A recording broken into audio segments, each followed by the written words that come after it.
Ya estamos lanzados nomás. Sí, Felicitarte, Félix, porque abriste nuestra ventana al Spotify. de nada, pues, lo estaban pidiendo en As- todo caso, porque ya para algunos es hay, más cómodo. hay que lanzarnos nomás, pues da lo mismo si hacemos buenos capítulos o malos capítulos, la cosa es que se vea un capítulo cada semana nomás, ¿o no? Esa es la idea de... No, yo creo que no es seguir la rutina por seguirla, aunque es lo más sabio tratar de hacerlo, en las redes sociales se te castiga la inconstancia, sino que yo creo que todas las, yo veo el otro lado, yo creo que todas las semanas hay algo que se puede conversar porque siempre están sucediendo cosas que en la carencia de reflexión y de empatía que hay en medio de nosotros, es necesario de cada situación tratar de rescatar algo que reflexionar. Ese es mi punto de vista para motivarme a cada semana a tratar de sacar un programa. Y esta semana, pucha que estuvo movida, y no sé tú, pero me da la sensación de que, no sé si será la edad, no sé si la política siempre ha sido tan entretenida como ahora, pero está como muy teleserie, Iba a con decir, unos giros argumentales. Con Frey no fue tan divertida, pero en verdad sí, bajo Frey va a pasar en varias cosas. Oye, yo no sé cómo Frei fue presidente de Chile. Como lo quiere ser Parisi, po. O sea, Parisi quiere ser presidente por Zoom. Frey quiso hacerlo desde los aviones. Yo creo que es como parecido. Uy, Dios mío. ¿Sabéis qué salvó a Frei? El Mundial del 98. Sí, po. Lo sacó de, o sea, terminó de sacarlo, porque él mismo se sacaba por sus viajes. Dejaba ahí a sus parlamentarios y el gabinete, ¿no? Lo que sí me Hablamos llama la de... atención, sí, igual fue interesante lo que empezó a pasar con Frei porque empezó el levantamiento de la exigencia mapuche. Mm. Ahí tenemos escenas en que en las reuniones con cámara puesta y lo- los mapuches agarran cosas de las mesas y se las tiran a los ministros porque ya estaban hasta acá. Mm. Alcanzamos a ver eso. Frei, el actual embajador comercial hacia Pacífico. Es un embajador de China en Chile y un embajador de Chile en China. Esta CH entre medio, sí. Ujú. Pero yo creo que de todos los gobiernos, yo creo que el más anodino, el más fome, como él mismo como orador, fome. Él era ingeniero comercial o algo así, ¿o no? Sí, Sí, creo. creo que sí. Sí. Porque abogado no es. No tiene por dónde. Es que ni siquiera hablaba muy bien, como No, pero uno no. espera que hable un presidente. Sí, yo no sé en verdad políticamente, lo digo dentro de como la clase política, qué peso y honorabilidad. No digo que él sea, a ver, que se entienda, qué tipo de honra inspira dentro de la clase política. No lo sé. Creo que ninguno. Yo creo que en la concertación se dieron premios, Félix. Se Ah, pero dieron entre premios ellos. no, pero se dieron premios a quienes soportaron la dictadura y de cierta manera permitieron la transición. Y varios de esos premios los ganaron aquellos que lucharon, y hay que decirlo, y que fueron fieles a la idea del plebiscito y que posibilitaron tanto ejecutiva como ideológicamente esa cuestión, y hay que destacar eso de la democracia cristiana de ese tiempo. Y yo creo que Patricio Elwin sacó un premio, Merecido, Eduardo creo yo. Frei, Eduardo Frei sacó un premio, y ya luego encuentran que Lagos, que también había muy activo durante lo último de la dictadura, se merece el premio también. Y, o sea, podrían haber puesto a cualquier persona de la DC y- y hubiese ganado la elección. No sé, esa es mi perspectiva, pero bueno, no nos perdamos en los años 90 porque estamos en el año 2021, y quería comenzar con una frase a propósito de los retiros, a propósito de Sichel, a propósito de ciertas cuestiones pequeñas que hacen los candidatos y que repercuten en la baja o en la subida de la encuesta. y se llama Errores no forzados. Estaba hablando del tenis, por eso mi fondo Ah, ya. Ah, ya. tenístico. En los errores no forzados, cometes el fallo en una bola cómoda. Por tanto, se puede considerar como fallos evitables que dependían de ti. Por ejemplo, el contrincante hace un saque débil al cuerpo, pero tú respondes con una derecha escorada, en la que mandas la bola larga y pierdes el punto. Fin de la cita. ¿Cuáles son los errores no forzados o aquellos errores que se podrían haber evitado en esta semana en los candidatos o en la contingencia nacional? Abre los fuegos, Félix, tírate con todo nomás. Ya, me voy a tirar con tontos. La soberbia, ¿no? Yo creo que, a ver, si no aprendiste de los últimos años de gobierno de Piñera, es que no sé en qué mundo estáis viviendo. En que esa como solaz y borrachera que te trae la soberbia en la cual tú crees que puedes hacer cosas, de la cual tú no vas a cosechar consecuencias que te van a golpear en la cara. Eh, yo creo que ese fue el error de Sichel, de que tanto que merodea la moneda, diciéndose independiente, pero con la espalda de la moneda, se empezó a contaminar de esos aires y el Mm. caballero que empezó abriendo, tratando de poner una vara así regidora en la derecha. A lo Moisés. No sé, sí, no sé si a conciencia de que podía hacerlo o que improvisadamente se vio como un líder, me refiero a las primarias del oficialismo, no sé si Mm. él estaba preparado para ser el líder que terminó siendo.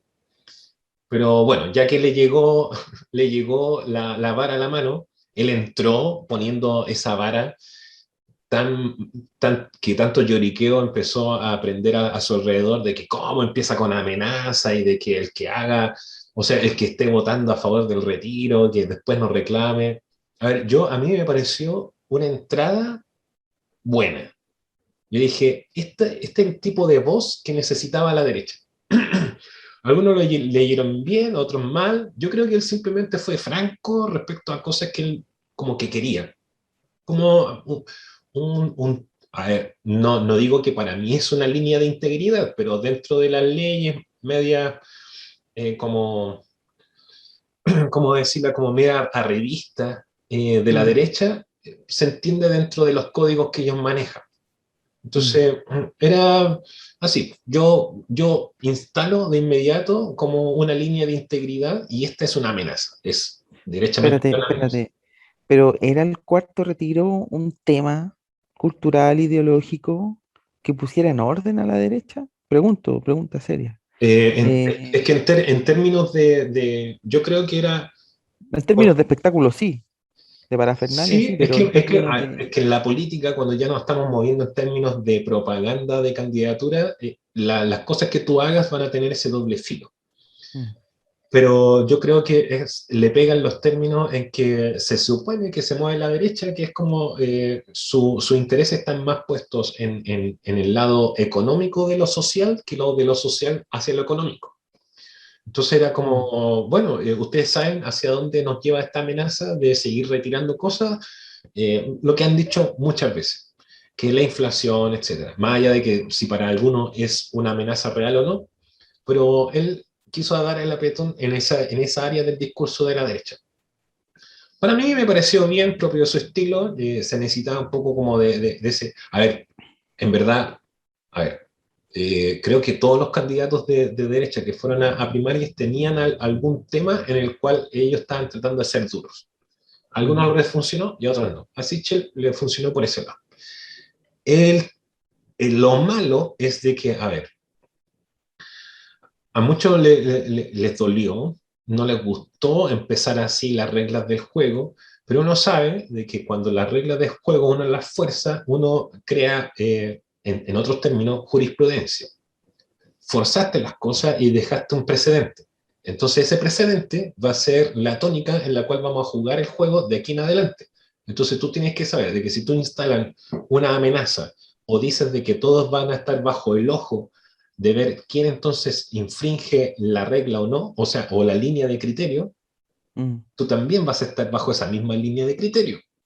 mm, Entonces, si tú instalas una amenaza o un ojo que va a estar inquisitivo buscando quién entonces osa cruzar la línea, a ti también se te va a medir con la misma vara. Y yo mm, creo que eso es lo que él no vio venir de vuelta. Porque además el tema del retiro se iba a alargar, si estamos en votaciones y hablando del cuarto retiro hace como 3 meses. mm, Entonces, uno tiene que pensar de que como está sujeto a avatares de la economía, macroeconomía y de los golpes que está recibiendo el ambiente político por la candidatura, muchas cosas pueden pasar de aquí a 1, 2, 3, 5 meses. Entonces, cuando uno tira una amenaza así, no es solamente que te venga de vuelta, sino de que estás jugando mucha apuesta respecto a un juego que puede ser muy largo. Y estoy como pensando en juegos de azar tipo póker. Entonces, Mira, y así es lo mismo, y estáis jugando con plata que no es tuya, porque a mí no sé por qué me tinca que esa orden vino del gobierno, que esa orden vino de Sebastián Piñera, vino del gabinete del gobierno, y le dijeron a Sichel, bueno, nosotros te vamos a respaldar, pero tú mándale un recado al Congreso y aquí te las traigo, Sichel. sí, Pero en el fondo no era plata de él, pues, no era el capital político de él, porque el capital político no tiene. La derecha, Piñeras, pues tiene mucho capital político, tiene una idea detrás, pero Sichel no, po.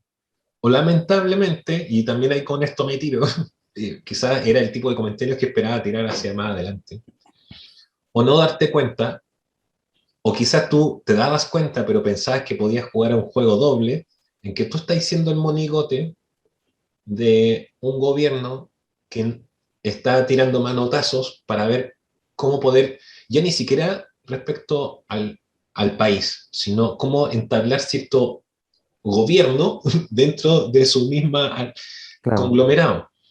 No, es como, a ver, ¿quién tiene autoridad para decir algo así? Porque los que tenían autoridad de ser duros, pesados, ya los destituyeron, se fueron. No está Chadwick, porque Piñera no pesa nada. Ningún ministro actual tampoco tiene ningún peso. Los pesos pesados dentro de la derecha se salieron. Entonces, ¿a quién metemos? Mm. Nadie del gobierno. Nadie sabe Como, dónde está Lavín. y claro, a ver, y como sabemos que somos un gobierno que está de salida, quizás la esperanza sería el candidato. Ya, ¿quién gana de ustedes? Ya, sale Siche. Ya, entonces a ti te tiramos todo esto. Te pauteamos. Tú eres la voz dura ahora, pero en verdad somos nosotros hablando por medio de ti. Pero es que es muy evidente. ¿Sabes quién es el culpable de todo esto, Félix?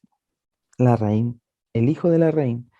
Tú sabes que cuando él estaba en la presidencia, que no era nominativa, pero sí estaba detrás moviendo los hilos de Renovación Nacional, em, RN estaba cohesionado, RN estaba ordenado, Mm. sin, con pugnas, pero como todos los partidos políticos, pero el Comité Central era ordenado y las decisiones mantenían un grupo cohesionado. Pero después del impasse, cuando su hijo, no sé cómo salió el juicio, pero mata a una persona, y bueno, sale libre, si no mal recuerdo, no sé si te acordáis tú, ¿Sí? la raíz sale de la escena pública y se va a vivir al sur, eh, por un cálculo político, él dice que se fue a trabajar, no sé. El asunto es que cuando él sale, trata de manejar RN por celular Mm. y por alguna razón, él a la raíz no le gustaba Desbordes, porque no era por ser prejuicioso, pero no tenía el perfil porque Desbordes es carabinero. Es abogado también, pero es carabinero, entonces tiene una mente muy, según Larraín, no estoy diciendo que él lo haya dicho, pero él en una entrevista dice que no le gusta esa cosa de Desborde, que es como muy, em, como que Desborde no viene de la élite. Entonces O sea, no habla con... pero digámoslo por sus palabras. Ese es clasista. Es clasista la claro, mirada interna del partido. sí. Entonces, bueno, entra Desbordes, no todos respetan a Desbordes, después entra Chaguán y ahí se produce, yo creo que se va a terminar dividiendo esa cuestión. ¿Y sabéis por qué, Félix? Y con esto cierro esta intervención, porque en Chile la derecha comenzó conservadora, luego eh, evolucionó a liberal, y las derechas en Latinoamérica de derecha liberal evolucionan a derecha liberal o derecha libertaria. Y esa derecha está en republicano. Mm. Esa es la evolución. Republicano hoy en día es la derecha libertaria en Chile. RN, por tomar la decisión de agrupar a distintas corrientes culturales, corrientes sociales, se terminó por disgregar cuando Larraín deja Santiago, deja a Antonio Vara y eso es lo que yo creo, y eso creo que fue un error, no lo calcularon bien. Em, Ese es un error no forzado. Estando en el gobierno, toman una decisión, siendo muy exitoso, ganando un segundo periodo Piñera, como tú dices, entró la soberbia. Ahora que es como una característica que tampoco extraña dentro de ese bando político, pero es que llega a niveles de estupidez debido a las situaciones sociales que se empiezan a dar fuera del tema de partidos políticos. Entonces, ¿cómo tomas tan malas decisiones de desgobierno? Y no hay teoría política para eso, es simplemente soberbia. Y todo lo que Sí, eso radica hacia abajo. esto es torpeza, es como cuando tú tenías una prueba y decís, no, si me sé la materia, y vaya a dar la prueba y te sacáis un 2 un uno, te confiaste mucho, porque la derecha se confiaba y ya no, ya pasó la vieja. La fuerza de la derecha, la fuerza siempre fue la élite económica, y la élite económica generó la hegemonía dentro de la política.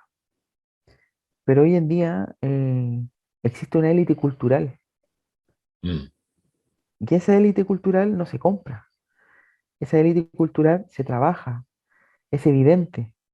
Y esa élite cultural hoy en día la dirige la Revolución Democrática, y en particular y en general el Frente Amplio, en la figura de Boric. Él es la élite cultural. Él es el, como diría, el espíritu del mundo, como diría Hegel, mm, cuando ven a Napoleón en el caballo entrando a invadir los países, vía el espíritu del mundo cabalgando. Que Napoleón era el espíritu del mundo. Boric es el espíritu del mundo. Boric representa la élite cultural que está arrasando con la élite económica. Y la élite económica, como diría profe querido Alfredo Jocelyn Hall, la élite, la derecha está preocupada de cuestiones de la guata, de la casa más grande, de la camioneta más grande, de los viajes, de la parafernalia, de los sueldos, de las operaciones, de eso está preocupado. O sea, es cosa de verlo los think tanks que tienen. ¿En qué están preocupados los think tanks? ¿Ya? Pero Y eso, es una cuestión cultural. pero puede ser algo muy del centro de Chile, porque no sé si pasa igual en el sur. Con todos los ataques incendiarios que hay varios que le está doliendo y harto. Y siento de que, bueno, eso ha sido parte de la historia de Chile siempre, de que no quiero decir que es una mirada despectiva del centro hacia las otras zonas de Chile, es simplemente como que tácitamente hay diferentes Chiles a ciertos niveles de vida. Por Sí, ejemplo, estamos hablando de poderes adquisitivos muy grandes, pero que tienen realidades cotidianas muy diferentes. Entonces, claro, la élite económica que está en el centro, que está en Santiago, no tiene las mismas circunstancias, no valora las cosas, las mismas cosas de la misma forma que la que está en el sur, porque los fondos, por así decirlo, están compuestos por otros elementos. Aquí son muy urbanos, allá son poderes de industrias de extracción de otro tipo. Entonces las lógicas son diferentes Y y lamentablemente se están escindiendo de esas. O sea, ¿qué peso tiene la derecha actualmente en el sur? La derecha del centro de Chile. No, no sé cuál. Y bueno, lamentablemente, yo ahora, cuando tú hablabas, yo me preguntaba, la élite económica actual, si tiene algún peso de influencia política indirecta, no, no el rostro parlamentario, no el rostro candidato, sino ese que trabaja financiando, el que trabaja eso, ¿estará con Cast? ¿O se habrá movido hacia el centro? yo creo que la élite económica no tiene ideales. Lo único que tiene la élite económica son intereses económicos. Y como buenos empresarios, siempre nunca van a apostar todos los huevos, nunca van a poner todos los huevos en una misma canasta. Bueno, Siempre, y eso, como lo hemos comentado en otros podcasts, en otros capítulos, lo muestra la boleta de Sokimich. O sea, apostemos a todos los caballos, algunos de los que apostamos va a ganar y vamos a sacar algo. En ese sentido, en el sur está pasando algo muy, muy interesante.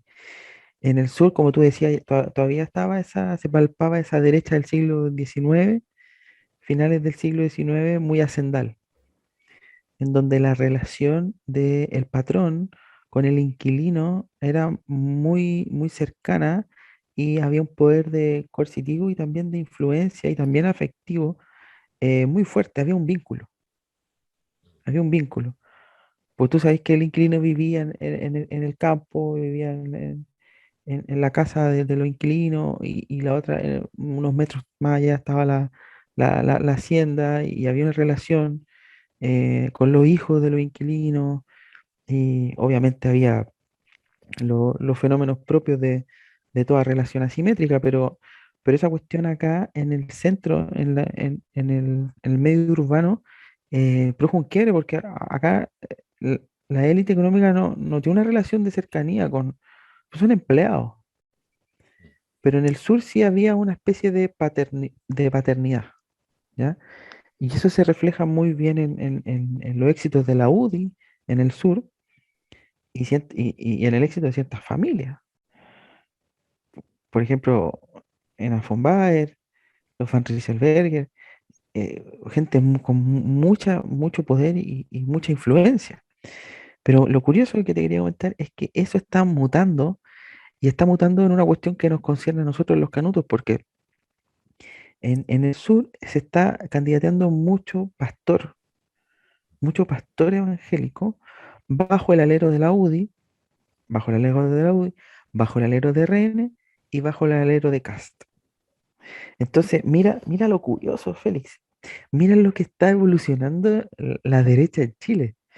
¿Ya? Yo creo que en sentido histórico la derecha tiene que ir hacia CAST, a una derecha libertaria, pero en un sentido de negarse a morir, de llegar a las bases, la derecha de centro está cooptando pastores. qué Cómo lo veis? peligroso. Pastores. Peligroso, pero también entendible de cómo está dando manotazos, como tú decís, como negarse a morir, dando manotazos para ver entonces hacia dónde me extiendo, ya que por acá ya no me resulta. Claro. Porque ahora lo que estoy tratando de pensar ya, igual a, a como no se ha dado en los capítulos anteriores, uno podría decir ya, no estamos dando vuelta en una cuestión netamente del mundillo del universo político interno, que tal vez de aquí a 10 años no va a tener ninguna relevancia a menos como fenómeno solamente. Pero ¿qué sacamos nosotros dentro de como de la hermandad de todo este paisaje? Porque eso también lo otro que podría pensar algunos de los auditores, que gracias por estar escuchando esto, que, bueno, ¿y a mí qué? Esa es la pregunta. Mm, Hay un estudio bíblico que hay ciertos capítulos termina con esa pregunta y que me parece muy atingente. ¿Y a mí qué? Es de que, claro, podemos estar hablando de la farándula política y las cosas, etcétera.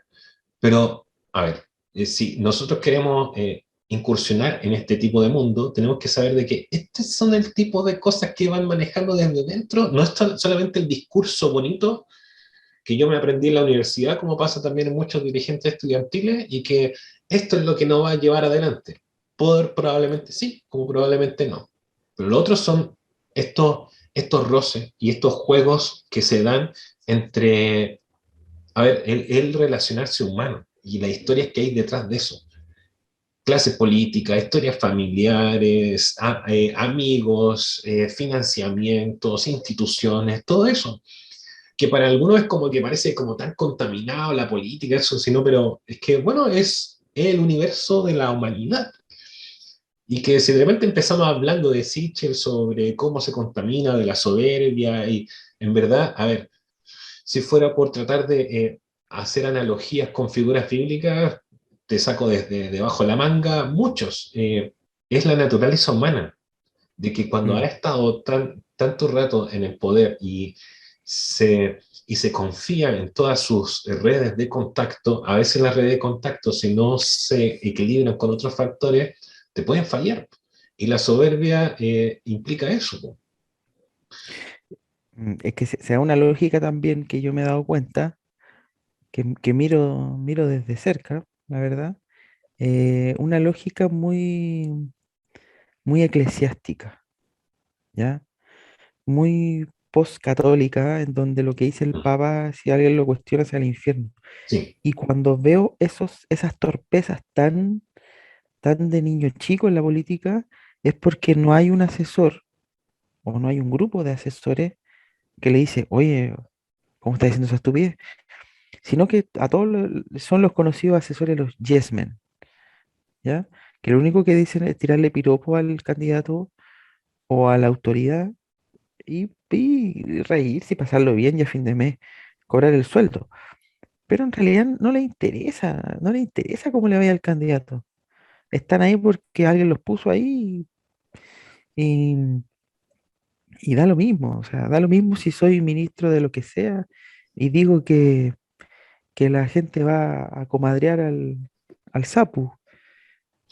claro. Da lo mismo, si, Claro, esto, yo soy amigo de, y si yo dejo de ser ministro mañana, igual voy a tener pega en la universidad tanto. por supuesto, por supuesto. Entonces, como te digo, la derecha chilena, perdón, la élite económica no tiene una idea de cultura, no tiene un proyecto cultural. Lo único que tienen son intereses económicos. Y yo no lo creía, yo no lo creía. Pero esto me lo confirma. No hay imagen, no hay imagen corporativa, no hay un cuento histórico. No hay un cuento histórico. Boris tiene un cuento histórico potente porque hace 10 años que está en las calles y tú podremos criticarlo, ¿cachai? Yo no voy a votar por él, pero tiene un cuento de 10 años en la calle. Él siempre ha representado la contracultura, siempre ha estado, entre comillas, con los oprimidos y todo el cuento, y eso es una cuestión que es capital político.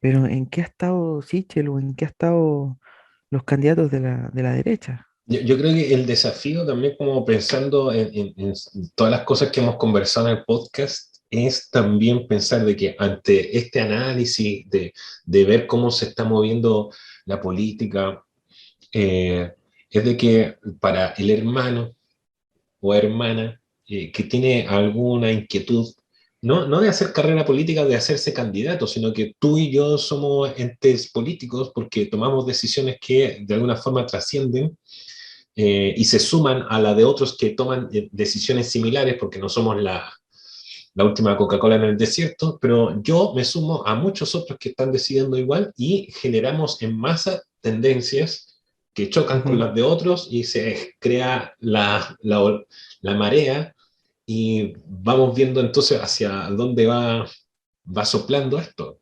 Eh, aprendemos de esto. Pero con lo que acabas de decir, como que yo creo que podríamos resumir cuál es una de las reflexiones que podríamos pensar en esta temporada, por así decirlo, de Homo Canutus. Y digo temporada porque siento de que después de las elecciones, que se efectúan las elecciones, que a veces tengo el presentimiento que no va a haber segunda vuelta, así va a ser el cachetazo fuerte que van a recibir hartos, Mm, nuestros temas van a cambiar. Porque también nuestros hermanitos que están como candidateándose también van a tener que tomar una postura al respecto de quién salga presidente o presidenta, que no creo que pase. Es el tema, dos cosas. mm, Cómo creas capital político y cómo lo cuidas. En este caso, Sichel se farreó su capital político, porque yo siento que con lo que pasó hoy día, de esto de que terminó diciendo que sí, él hizo los retiros, pero que él está a favor del retiro del 100% para que no lo nacionalicen, yo creo que más allá de ese arreglín, se disparó en el pie, se está desangrando y con esto si tenía, no sé, 20% de apoyo, mañana hacen una encuesta y tiene 15 o 10. no, y sobre todo considerando que ni Proboste ni Sichel en su programa económico hablaron de nacionalización y de expropiación. De hecho, los dos han sido sumamente claros, sobre todo Boric, en decir que no van a expropiar, sino que ellos quieren crear un fondo previsional único, pero los que tienen la plata de la FP la van a seguir teniendo y las FP van a seguir existiendo y tampoco son tontos, ni Boric ni Proboste. Entonces, o sea, como tú decías al principio, o sea, la culpa fue de ellos, pero ni siquiera es la culpa de ellos. No, Y la nadie, culpa fue nadie, de ellos porque como dicen que lo van a nacionalizar, es como, como dicen que, me pasó, y es que ahí empieza a fallar tu discurso porque te das cuenta de que el discurso lo armaste hace muy poco. Eh, improvisado. y me pasó también escuchando a Cast el otro día, que te lo comentaba un poco, y que esto como de que lo pillaron, lo pillaron en que su discurso se cae con simplemente acorralarlo y, mira, ni siquiera es como acorralarlo ideológicamente, sino que es acorralarlo con datos que muestran otras aristas de un problema. En este caso le hicieron una pregunta sobre los inmigrantes, que a ver, es una pregunta que arrastra así gente, pero vieras como la cantidad de hermanitos que están así por cast, por ese tipo de aseveraciones. Pero un poco de perspectiva, un poco de ampliar la mirada a otras situaciones complejas que se dan dentro de esta problemática, por así decirlo, y se te desarma el discurso porque lo único que hiciste fue o crear eh, muñecos de, ¿cómo era la palabra, perdón? Hombre paja, hombre de paja. Hombres de paja, o te alimentaste de lo que otros dijeron, pero que tú no tienes la aseveración de que realmente fue así. De hecho, así de ordinario fue las respuestas de Cast, porque los periodistas hicieron ver de que él a veces muchas de las sus aseveraciones o ideas las planteaba desde supuestos o ideas o especulaciones o cosas que escuché, pero él no tenía la certeza de eso. Y de hecho lo corregían y le decían, no, esa persona no dijo eso. Ah, ya, pero es que, y trataba de armar el discurso y se le caía cada rato, ordinario. Eso es en la herencia, que es lo que yo te comentaba, de muy papal, es un discurso muy papal, que es muy teología, eh, es muy Schmitt, el concepto de lo político. Catolicismo político ¿cómo se llama ese libro? Catolicismo político, forma romana, algo ¿Eh? así, de Carl Schmitt, em, que trae la idea de que los conceptos en política son conceptos teológicos secularizados. Catolicismo y forma romana, algo así. Catolicismo romano y forma política. Ahí está. Tanto Sichel como Cast, yo veo que se mueven en ese ámbito en donde la contradicción, ellos se plantean en una pedestal moral en donde la contradicción no es posible. Y ese es el capital que seduce a mucho evangélico que tiene Cast. Yo soy un hombre de una sola línea y siempre he pensado esto y eso hoy en día Félix no la lleva. No, no, no, Sí, sí, no. Seduce, a- pero a ver, pero ¿a es. quién seduce? ¿A quién seduce? A los evangélicos seduce eso, porque vienen de esta misma lógica teológica, O sea, de es que que contradicta. a lo que quería llegar es, mira, seduce, logra tener un arrastre en algunos lugares muy mayoritario, pero dura poco. Pero mira, ¿qué seduce más? ¿Yo soy un hombre de una sola línea o en el pasado cometí errores y me equivoqué, pero voy a cambiar? A ver qué seduce más. Es que depende a quién. Es que si Por- vamos en líneas de temas de seducción, hay personas que, no sé, es cosa de gusto, pero yo creo que cuando hay una cultura, como voy a tomar en palabras tuyas, hay una cultura religiosa donde no te han enseñado a pensar y por lo tanto no puedes ver los matices en las cosas, te funciona el blanco y negro. claro, Pero a veces, no te, igual, incluso lo acabamos de conversar con un hermano estudiando Efesios. Cuando tú no vas a leer el detalle de las cosas que realmente te están diciendo, porque el texto te lo da, y no te planteas el contexto donde lo dice, los matices que se pueden dar, no notas de que las cosas son un poco más complejas. Entonces, mm, claro, seduce cuando no hay un pensamiento crítico muy afinado. O al otro, y que a ver, es lo peligroso de líderes como Cast, que también le pasaba mucho a Hadwe, que no sé a dónde va a terminar ahora. Que si no ganas por un lado, te ganan por el otro lado, que sería el de la seducción en cuanto a inflar las pasiones. Porque acá cuando no le funciona el argumento, le funciona lo mordaz y lo insidioso, de tocarte allí donde tienes muchos temores y miedos. No sé si con eso estamos cerrando el tema anterior y nos vamos a meter en el otro que te había propuesto, pero eso es sí. lo peligroso. Si no es por el lado racional, te atacan por el lado de donde están Oye, puestos tus temores. ¿quiénes son los primeros que llegan a las marchas a apoyar a Bolsonaro? Dime tú. Angélico. Obvio, po,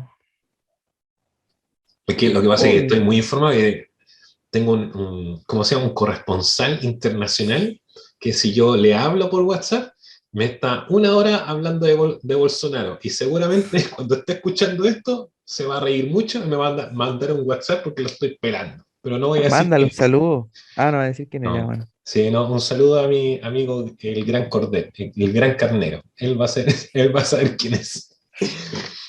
Pero sí, lamentablemente evangélico. Claro. Y está bien, pero mira, yo voy a cerrar con esto y pasamos al segundo tema de la pauta. Em, Mira, hoy día tú decís cómo crear capital político. Esto es capital político. Homo Canutus es capital político. No para un Amén. candidato, no para un candidato, ni para que nosotros nos candidatemos, sino que es capital político y es capital cultural. Porque yo te doy, pero firmado. Hoy día está más 1 de octubre, te doy firmado, que quede grabado. De 15 candidatos evangélicos, yo creo que va a salir la mitad. Y Es el un buen noventa por número. ciento en el número, claro, y el 90% de esa mitad va a ser del sur. Sí, sí. Yo creo que van a haber unos 5, unos 6 pastores. Francesca Muñoz va a volver a ser elegida. Leonidas Romero va a Éjale, volver a ser no elegido. estamos arriesgando con nombre y todo. Sí. Eduardo Durán, hijo. No, no sé, tengo la duda. Tengo la duda.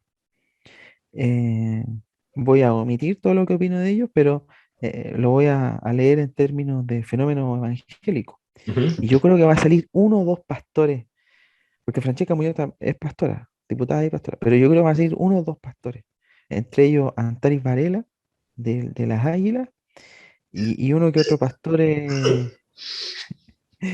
uno que otro pastor, yo creo que va a salir. Entonces, cuando van a ir los pastores al Congreso, imagínate, van a entrar y les va a tocar hablar. Y ahí nosotros, y toda la gente va a despertar y decir, oye, los evangélicos se están metiendo en el Congreso. Ahí nosotros vamos a actuar como capital político, capital cultural. Y no vamos a hacer como la contrarreforma y vamos a hablar en contra de los pastores, sino que vamos a tratar de poder instalar temas en la agenda que puedan ayudarnos nos van a dar herramientas para poder entender este fenómeno desde un punto de vista histórico, sociológico, y llegar a la conclusión de que esto ya pasa en Brasil, pasa en Argentina, pasa mucho en Colombia, ¿ya? En Perú no sé, no desconozco en Perú la presencia evangélica en el Congreso, pero pasa mucho en Colombia, pasa mucho en Brasil, en Argentina, México, y en Estados Unidos, ¿para qué decir? Pero es algo que va a pasar sí o sí. La derecha va a ser una derecha libertaria sí o sí. La UDI va a morir sí o sí y se va a pasar a republicano, ¿ya? Y que aunque a muchos no les guste lo que ha hecho Kast, es para mí impresionante, impresionante. Un hombre, un hombre creando Pero un una movimiento. pregunta, y Sí, apelando también un poco al personaje Cast. Amado por algunos que quizás no escuchan, odiado por otros. Eh, ¿Cómo se crea capital político? Lo que yo creo, así tomando, por ejemplo, el comentario que tomaste de Boric o el de Cast, que no sé si el gusto ético de alguno o no, el tema es más allá de eso. mm, Yo creo que es la constancia y estar allí. sí, No sé, o sea, constancia que se puede leer con cierta estrategia de parte de Cast, constancia de cierta forma y estrategia de parte de Boric, qué sé yo. Pero el tema es, primero hay que estar y seguir y seguir y seguir y seguir y que, a ver, que es algo que también, y creo que lo mencionamos en algún capítulo, que neutraliza a muchos hermanos que tienen la inquietud o que les gustaría hacer un aporte con buena intención y con un buen corazón, siento yo, pero ingenuos, de que a veces el hecho de ser constante va a implicar riesgos, va a implicar de que te equivoques, va a implicar que te mandes costalazo, va a mm, implicar que vaya a tener que transar algunas cosas, pero tienes que estar. Eso es, mm, y es lo que hablábamos quizás antes sobre Sichel. A ver, no se trata tampoco de que tú en la política no entras amenazando. Si ese es tu estilo, bien, dale nomás. El tema es de que tú, lo malo es que tú no estés apercibido de que cuando tú fuerzas las reglas no te va a llegar de vuelta. Pero si ese va a ser tu estilo, ya, arriesgate. Pero el tema es de que, a ver, cuando se entra en política y para generar también un capital con el electorado, con la gente a pie, también lo que uno lee como un líder o que te vas a formar es de que también tenés que tomarte tu riesgo y que te vayas a equivocar. Eso tenés que tenerlo muy presente y que también mm, este gobierno parece que no en lo que ha pecado. Ese es mm, su talón de Aquiles, la mm, estupidez que viene de la soberbia de pensar de que las equivocaciones no van a tener consecuencias o que no las van a notar. Entonces, es ese juego, de nuevo, de seducción, en que, a ver, si no tenés que extralimitarte con el hecho de ser el que pone la vara y el ser duro, no tenés que ser tan duro, pero tienes que tener cierta firmeza en ciertas cosas para mostrar liderazgo y para poder alinear gente a tu lado que tenga el mismo criterio, pero tampoco no puedes irte al extremo de ser muy blando, de no pegarte riesgos, de ser demasiado cauteloso, de no arriesgarte con ciertas aseveraciones o no tocar ciertos temas porque sacan mucha chispa. Ese lado tampoco no arrastra a nadie y de hecho puede ser de que salga tu rostro y después se va a difuminar en el aire y a nadie le va a interesar y nadie te va a recordar por quién eres. Entonces, en eso han pecado, siento yo, algunas personas que están como cercanas al gobierno, que actualmente trabajan adentro y que seguro le gusta mucho el tema de la administración pública, que quieren estar allí, ser parte de los gobiernos, qué sé yo, porque bueno, tienen una buena vocación al respecto, pero que son blandos, de que no les gusta arriesgarse, que no son tan críticos. Bueno, ellos no son líderes, definitivamente, y nunca lo van a llegar a ser. Y probablemente si alguna vez tienen algún puesto incluso de ministro, no sé qué tanta relevancia van a tener y quizás van a ser el primero en la nómina que cuando haya un cambio de gabinete lo van a sacar a él porque no ejerce ningún peso, nada. Y eso es lo que hemos visto los últimos años. De Eso es lo que hecho, hemos visto. Pero como yo te digo, es una cuestión eclesiástica. Es una forma de hacer política en donde nadie contradice al pastor, donde nadie contradice al cura, que es un fenómeno es un fenómeno cultural que ya pasó de moda, pero es sumamente opuesto a lo que pasa en la izquierda. O sea, yo veo a Ricardo Lago como ministro, no sé si recuerdas, de Obras Públicas de Frey, y le dice, si usted abre Punta Peuco o Cordillera, no me acuerdo, el penal Cordillera, yo me voy. Así. Y yo no le firmo este decreto para construir una cárcel para los ex agentes de la DINA. Así. O sea, qué ministro de los últimos dos gobiernos de Piñera, e mm, incluso de Bachelet, ha amenazado al presidente de la República por una convicción, sea legítima, bien o legítima, por una convicción? Dime tú, ¿qué ministro ha hecho eso? Yo te digo que si un ministro amenaza a Boric, Boric no lo echa, no, porque entiende porque Boric ya está en la élite cultural, donde las cosas se conversan, donde él ya salió, él no está en la parroquia, no está en la iglesia, él está en el ágora, él está en el, arriba del caballo, el espíritu del mundo que avanza, está en esa lógica de diálogo. Entonces sus ministros también, que tienen muchas convicciones, las van a defender. Y yo me imagino que lo que hizo Frey en su época no le aceptó la renuncia a Ricardo Lago. Pero claro, no. falta entonces para crear otro factor entonces. Para crear capital político necesita esa capacidad Sí, de todas maneras. de diálogo interno con los tuyos, diálogo con los probables aliados, diálogo para poder entonces tener un oído ahí con el ciudadano común y corriente, diálogo incluso, o sea, saber escuchar la señal de cuando viene también como de tu opositor. Oye, oye, pero si RN les dijo a todos sus parlamentarios, el que vota a favor del cuarto retiro, nosotros no lo vamos a apoyar en sus campañas para diputado o para senador. Eso es de la iglesia. Sí, po. Eso es pastoral. Eso es pastoral. El que habla con el hermano que se fue de la iglesia también se va de la iglesia. O el que habla en contra de que el pastor tiene 5 camionetas y 7 parcelas, se va de la iglesia porque está tocando el ungido. Mm, Está tocando al ungido, al arcángel. No, Entonces no. Y no, no valiente siga Francesca culpando. Muñoz, valiente Leonidas Romero, independiente de la opinión que tengo de ellos, convicciones. No. Eh, no sé cuánto estamos de tiempo. Creo Parece que nos que quedan como 10 minutos. sí. No, es que yo quería tocar el tema de la inmigración, pero siento que merece mayor desarrollo Mm. hacia la línea que me gustaría proponerte, que tiene que ver con esta idea que yo te decía de cuando se desborda Es que estoy pensando mucho en este filósofo Emmanuel Levinas, cuando se desborda el prójimo, cuando yo tengo un sistema de pensamiento que es así y de repente se me cruza como si fuera un accidente o un estorbo el prójimo y descubro su Mm. existencia y me genera problemas. Esa es como la idea que quiero desarrollar.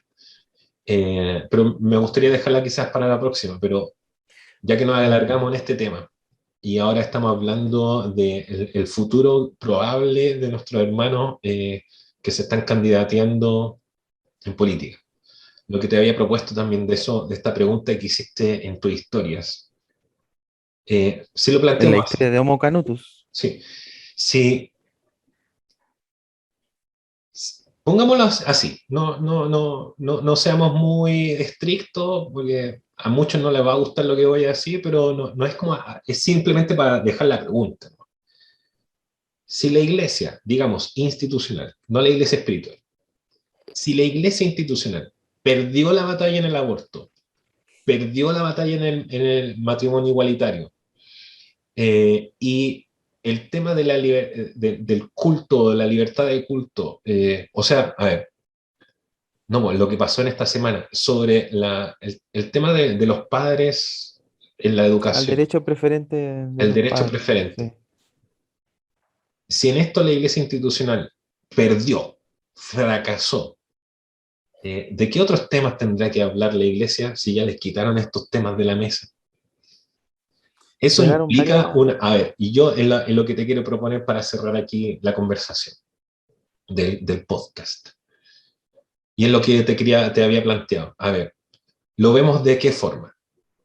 En que la iglesia institucional quedó desarmada respecto a un tema de índole público, o lo podemos leer desde ese fracaso como la oportunidad de que si ya le sacaron a ver, ¿cómo se Muletillas, dice? su No, no, es que estoy pensando en los bebés, ¿cómo se llama?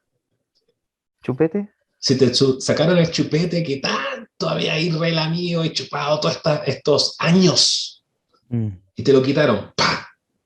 Ya no puedes hablar de esto por un buen tiempo de estos tres temas. ¿No será la oportunidad de poder ver de Mm. que existen otros temas? La iglesia va a tener que pasar de solamente llorar y quejarse, va a tener que aprender a hablar. Buena analogía la del chupete, claro. ¿Qué hace cuando la guagua llora? Le dan el chupete. No, es que el aborto, es que, bueno, ¿y qué pasó, po? ¿Qué pasó con los líderes? ¿Qué pasó con los pastores? Eh, y a mí no me gusta ponerme en el papel de juez, porque sé que como juzga será juzgado. Pero ¿qué pasó, po? ¿Ah? ¿Qué pasó con esas marchas? Y la marcha para Jesús, y los discursos bonitos, y rasgar vestidura, y las reuniones de oración, y las reuniones de intercesión, y todo. ¿Qué pasó con eso? O sea, no pasó nada. Bueno, ahora se va el chupete y ahora vamos a tener que empezar a hablar. Puedo Y tirar sí, una frase, pero que lamentablemente el contexto es complejo, pero una frase de Levinas. Y yo intenté buscar una cita y no la encontré porque es muy complejo. Pero mira, se tira esta frase. Dice, la paz se produce con esta aptitud para la palabra. mira, Eh, de hecho, el otro día lo escribí un poco. Siento que no es que me esté burlando o siendo sarcástico respecto al fracaso de qué pasó, porque me uno también a tus mismas palabras. ¿Qué pasó con las intercesiones? ¿Qué pasó con la oración? ¿Qué pasó con las marchas? ¿Qué pasó? Bla, bla, bla. Mm, mira, no, muchas de esas cosas no sé si estoy a favor de hacerlas, porque siento yo de que tiene que ver también con ese capital político. Esas cosas se deben hacer y se pueden hacer, pero hay más cosas en las cuales tú tienes que hacer relevante tu discurso, tus mm, palabras, hablar, en, en generar un universo de recursos en los cuales tú puedas mostrar por qué tú crees en lo que crees.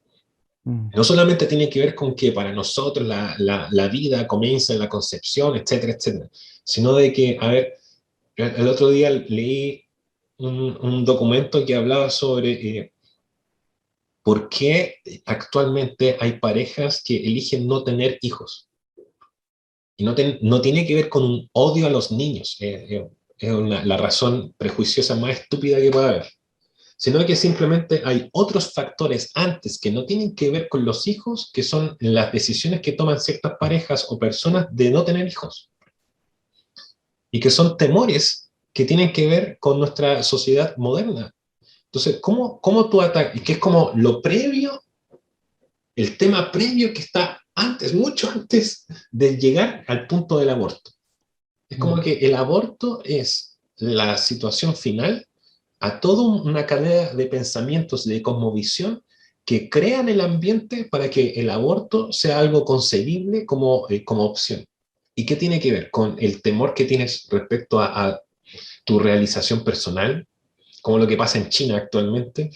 Que los chinos extendieron ahora como la cantidad de hijos que puedes tener y los chinos no están ni ahí con tener más hijos. Mm.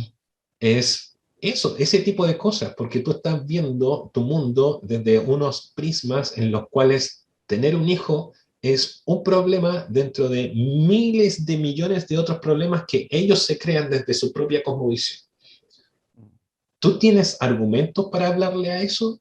Para que podamos crear una atmósfera, y creo que ya estoy dando la respuesta a la pregunta, pero también me gustaría hacer tu punto de vista, de, bueno, quizás entonces cuando nos sacan de delante, nos sacan los visores, igual que los caballos de carrera, en los cuales solamente veíamos libertad de culto, la educación preferente de los padres, aborto y matrimonio igualitario. Y cuando nos sacan esos cuatro temas, porque ya los sacaron del tablero, ya no son temas, ¿nos vamos a quedar sin tema o nos vamos a dar cuenta que porque en algún momento quizás esto va a volver a un ciclo y vamos a tener que volver a discutir estos temas, quizás en otro gobierno o en los posteriores, o Mm. cuando si quizás salga un gobierno de derecha?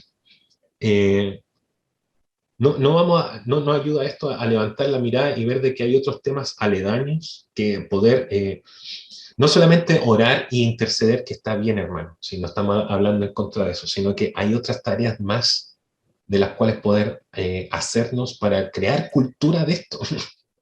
Es algo tan básico como lo que tú decías en la cita de Levinas. Hablar.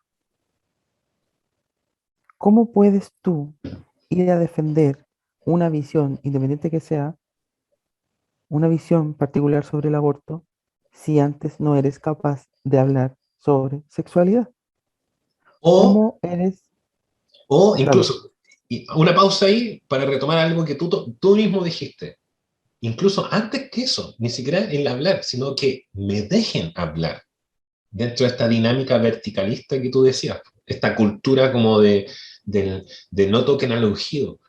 Pero ¿qué pasa si a mí, dentro de mi iglesia, mi congregación, de mis hermanos, porque no estoy hablando de la iglesia de la esquina a la cual yo no participo, estoy Mm. hablando donde doy mis diezmos, donde yo ofrendo, donde yo pongo mi tiempo de intercesión, donde yo oro, en ese lugar donde yo cultivo comunidad, comillas, comunidad, ¿me dejan hablar? Voy a tener voluntad de hablar afuera al inconverso, si ni siquiera entre conversos nos dejamos hablar, nos dejamos. Creo que podríamos incluso terminar el capítulo aquí. Esa es una de las principales razones por qué hicimos este podcast, Además, porque no tenemos con quién hablar, po. ¿Cómo la iglesia va a ir a dar una visión de país si ni siquiera tenemos una visión de sociedad? No tenemos ni siquiera una visión de persona en sociedad. ¿De dónde? y si estamos reclamando en contra de la Convención Constitucional, digo, reclamamos como entidad general, yo no. Eh, Ni siquiera sabemos qué es un pacto social, pues no sabemos ni siquiera cuál es el pacto que tenemos entre nosotros como hermanos, un pacto en el cual ni siquiera podemos conversar las cosas. No, Buenas noches, hermano. hay que hablar. Gracias por este podcast. Un abrazo. Abrazo.